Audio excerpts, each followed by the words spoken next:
నమశంకరాయ.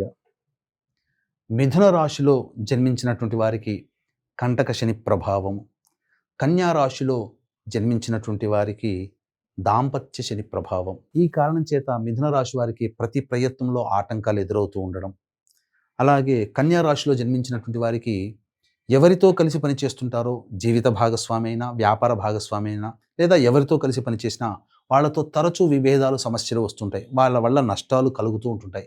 కాబట్టి ఈ దోష నివారణార్థమై మిథున రాశి, కన్యా రాశిలో జన్మించినటువంటి వారు 27వ తారీఖు రోజున ఉదయం నవగ్రహాల చుట్టూ శివాయ నమః అంటూ 27 ప్రదక్షిణలు చేసి, కాలభైరవుడికి కానీ, ఈశ్వరుడికి కానీ నల్ల నువ్వుల నూనెతో లేదా ఆవ నూనెతో అభిషేకము జరిపించి నల్ల నువ్వుల లడ్డూలు నైవేద్యముగా పెట్టాలి. అలాగే సాయంకాలం ఏ విధంగా చేసి ఆ శని అనుగ్రహాన్ని పొందాలో తెలియజేస్తాను.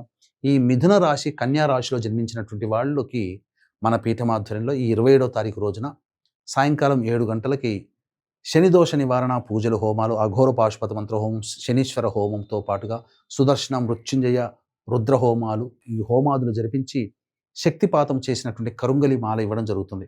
కరుంగలి మాల శని వృక్షమైనటువంటి జమ్మి చెట్టు ద్వారా తయారు చేయబడుతుంది. కాబట్టి అవకాశం ఉన్నటువంటి వాళ్ళు సాయంకాలం 27వ తారీఖు సాయంకాలం 6 గంటల లోపల స్క్రీన్పై కనిపిస్తున్న నెంబర్కి కాంటాక్ట్ చేసి మీ గోత్రనామాదులు నమోదు చేసుకోవచ్చు. ఇక సాయంకాలం శివాలయానికి చేరుకొని నీలిరంగు పుష్పాలతో కానీ, లేదా నీలిరంగు శంకు పుష్పాలతో కానీ, మారేడు దళాలతో కానీ, జిల్లేడు పుష్పాలతో కానీ ఈశ్వరునికి అర్చన చేసినట్లయితే సమస్తమైనటువంటి శని బాధలు తొలగిపోయి ఆనందకరంగా దాంపత్య దోషాలు, వ్యాపార భాగస్వామ్య దోషాలు, ఎవరితో కలిసి పనిచేసినా వాళ్లతో అనుకూలతలు పెరగడం, ప్రతి ప్రయత్నంలో దైవానుగ్రహంతో ముందుకు సాగడం అనేటువంటిది జరుగుతాయని చెప్పడంలో ఏమాత్రం సందేహం లేదు.